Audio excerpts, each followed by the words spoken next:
Dans le monde du travail, la journée continue est en passe de devenir un événement social. Elle a ses adeptes et ses adversaires, suivant le contexte dans lequel on veut l'introduire, sinon l'imposer. Que puis-je pour vous, mademoiselle? Je cherche un emploi de mécanicienne dans le prêt-à-porter. Vous avez des diplômes? Le CAP flou industriel. Eh bien, j'ai des emplois disponibles à l'heure actuelle. Nous pourrons faire un essai dès demain, si vous voulez. Oui, très bien, madame. Alors, nous commençons à 8 h et nous terminons à 16h45. Mais madame, je ne comprends pas cet horaire. Oui, nous faisons la journée continue. Nous prenons les repas sur place au restaurant d'entreprise avec un arrêt de 3/4 d'heure. Je pense que cette formule me conviendra et que je vais m'y adapter. Eh bien, j'espère aussi. J'espère que votre essai sera concluant et que vous vous plairez parmi nous. Des essais sont tentés ici et là dans le monde industriel ou commercial, et M. Boineau, qui dirige à Niort l'usine de confection Erna, fait l'expérience de la journée continue. Sur quels critères se base l'industriel que vous êtes pour préconiser cette formule de travail? Avant de critères, bien sûr, il fallait parler d'implantation et il nous fallait attendre une nouvelle implantation qui nous permettait de prendre cette décision qui correspond à une évolution absolument irréversible. En fait, nous employons beaucoup de femmes et pour nous, le premier critère était d'épargner les nerfs de nos employés par un trajet qui était de plus en plus impossible et aussi par des travaux ménagers de plus en plus harassants.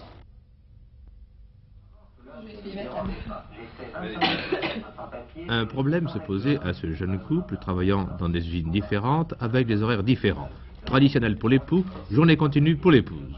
Là encore, il fallait trouver une solution et l'industriel employant l'épouse accorda la faculté au jeune couple de prendre son repas de midi ensemble à son restaurant d'entreprise. Concilier le social et l'humain est aussi l'un des soucis des promoteurs régionaux de la journée continue. C'est une petite fille encore. Ah bon? Emmanuel, elle s'appelle. Bon, allez, photo. Bon, allez, la matinée, elle aura 1 heure, hein?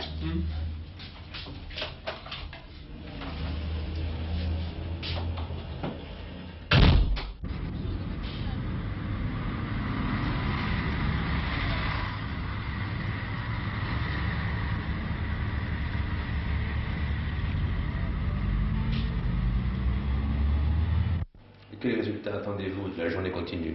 Eh bien, d'abord la suppression des temps morts, tant en embauche qu'à la débauche, il faut compter là à peu près de 10 à 15 minutes de gain. Il faut compter aussi un rendement meilleur pour les collaborateurs. Comme ils ne quittent pas l'entreprise, ils continuent à penser à l'entreprise et nous évitons là aussi une cassure. Enfin, bien sûr, la diminution de certains frais généraux. En particulier, je pense à nos presses de repassage que nous étions obligés de relancer au point de vue vapeur à 2 heures et qui nous entraînait une perte de temps. Une meilleure répartition des heures supplémentaires qui, obligatoirement maintenant, nous donnera la semaine anglaise, c'est-à-dire le week-end complet. Et là aussi, au point de vue frais généraux, il y a un gain. Alors comment se traduit dans les faits cette évolution et quelles en sont les conséquences sur le plan social? Eh bien, sur le plan individuel, bien sûr, en bloquant ensemble ces heures de liberté, nous arrivons à donner un nombre d'heures nécessaires à la vie familiale, à l'éducation des enfants, à la culture personnelle et aussi à l'ensemble de certaines pratiques de sport, etc.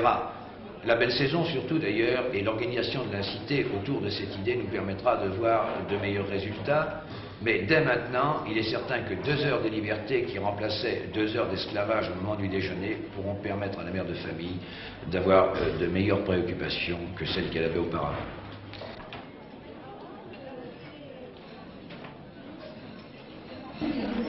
Madame Chevalier, qu'y a-t-il au menu aujourd'hui? Il y a haricots, rôtis. Puis mon mari a pris cuite rôtis. Et ce repas, à quel prix vous revient-il? Au 1 ou 2, ça fait déjà moins de 600 francs. Oh oui, un peu plus de 500. Oui. Entre 500 et 600. Dites-moi, est-ce que la journée continue à transformer votre vie? Oui, le soir. Le soir, c'est mieux, quoi. C'est beaucoup plus de temps. Après dîner, on peut se détendre mieux qu'avant. Et comment occupez-vous vos loisirs? On vient le soir, on regarde soit la télé s'il y a un beau programme. Autrement, qu'est-ce qu'on fait? On écoute des disques, hein, quand il n'y a rien d'intéressant à la télé que je ne sais pas. Si on est fatigué, on va au lit, puis on lit dans notre lit. Votre mari, que pense-t-il de la journée continue? À un certain point de vue, c'est bien. Je ne peux pas dire. Est-ce que vous la faites? Ah non, non, non, pas du tout. Et si vous deviez la faire? Oui, je trouverais ça bien, mais alors c'est toujours pareil. Ça empêche en ce moment-là un ménage d'être ensemble, quoi. Si vous deviez revenir à l'ancien système, que feriez-vous? Ah, mais non, Oh, maintenant, non. le plus comme Non, ça, moi, non. je change pas. Non, non, ça va comme ça. Tant qu'il pourra venir manger ici, on continue comme ça. Là c'est parfait. Avez-vous des enfants? Non. Monsieur. Avez-vous des enfants? Monsieur, j'en ai deux, Quel âge? 5 ans et 8 ans. Alors comment organisez-vous votre vie pour travailler et vous occuper de vos enfants? Eh bien, le matin, je les conduis chez une dame à côté de chez moi. Je viens avec mon mari jusqu'à la brèche et je viens à pied ici parce que j'arrive assez tôt. Et le soir, je les fais garder encore un peu, mais beaucoup moins longtemps qu'avant, puisque du fait que j'arrive plus tôt à la maison. Est-ce que vous préférez la journée continue ou bien l'ancien système? Alors, je préfère la journée continue parce qu'on a quand même moins d'énervement, ne serait-ce qu'à midi. On n'a pas la peine de rentrer à la maison et puis il n'y a pas à s'amuser à faire le déjeuner. Et vous pouvez le soir vous occuper davantage de vos Et le enfants? soir, je m'occupe davantage des enfants, leur faire leurs devoirs d'école plus tôt. Ils sont couchés d'abord plus tôt. Et... Donc c'est un bien. Ah, pour moi, je trouve que c'est beaucoup mieux. Et vous, mademoiselle, que faites-vous de vos loisirs? Mais moi, le soir, ça me permet d'aller retrouver des camarades, d'aller dans des maisons jeunes. Ou alors, l'été, je pense plutôt aller me baigner. C'est beaucoup mieux pour moi, c'est vrai, ça fait beaucoup plus de temps libre. Puis l'après-midi, on mange ensemble, c'est plus agréable. Vous retrouvez vos amis à table? C'est sûr, oui. Ça me permet de discuter beaucoup plus qu'avant. Et vous parlez chiffon sans doute? Oui, c'est un peu tout. Alors, Monsieur Boileau, pensez-vous que la journée continue constitue une préfiguration de la politique des loisirs? Oui, déjà avec l'automation, avec la semaine anglaise, on avait déjà vu apparaître pour les gens une certaine possibilité de loisirs qu'ils ne connaissaient pas auparavant. Il est certain que nous aurons de plus en plus, nous pourrons dégager de plus en plus des heures de liberté. Mais je crois bien sûr qu'il faudra aller vers une certaine organisation de ces loisirs et que ce n'est que la prochaine génération qui, elle, pourra en profiter pleinement.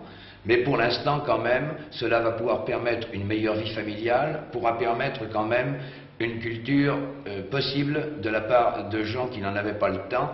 Et cela pourrait permettre justement dans l'avenir d'arriver à cette grande idée de participation. Il est un fait que si les gens veulent participer, il faut s'y préparer. Pour s'y préparer, il faut leur donner le temps et le loisir de pouvoir le faire, ce qu'ils ne pouvaient pas dans le passé.